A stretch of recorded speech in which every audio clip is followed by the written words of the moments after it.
Missy Bauer with B&M Crop Consulting.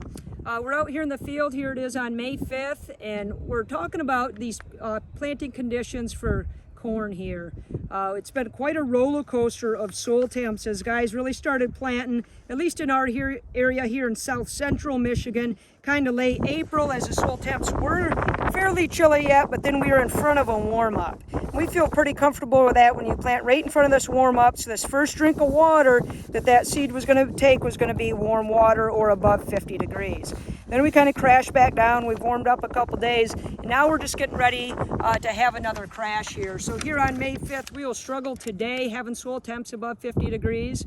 When we look at that 5 to 6 day forecast, it looks like we'll not have soil temps above 50 degrees either. In fact, on Saturday morning, even talking of potential frost. So we've been getting lots of calls yesterday and today, should I stop the corn planter or not? Our overall suggestion would be yes. Now, certain situations, maybe acreage you got to get through, logistics, maybe there's some reasons you can't in your operation. If that is the case, then we encourage a couple things. Number one, it should be seed that has really good cold germ and saturated cold germ if we're going to get some water here. Number two, that it's not your best fields. You're not going out and planting your best productivity fields or your best irrigated pivot type field that you have.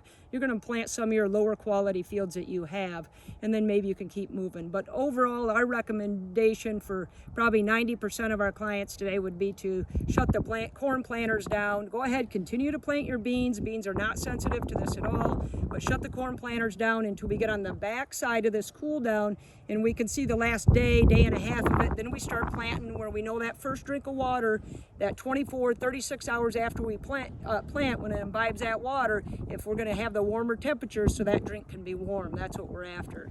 What we did here today on May 5th is went ahead and put out a plot of planting into these cold conditions. So we will then come back once we got warm forecast and warmer conditions and fill in the rest of these strips out here to really do some evaluation. What we're after is uniformity of emergence, which can be really difficult to get under the cool conditions, and when that first drink of water is cold and we get more of that chilling injury, we just don't get that uniformity. Too many of your plants aren't coming up within that same, say, 12 to 24 hour window of one another. They're coming up too delayed, and it's really hard to make up for those yield losses. So again, pay attention to the forecast, what's going on there, what's the conditions as you're going forward. In corn planting, there's a lot of ups and downs, at least in Michigan here, with that roller coaster effect. We don't just get warm and stay warm. These are the battles that we have to fight.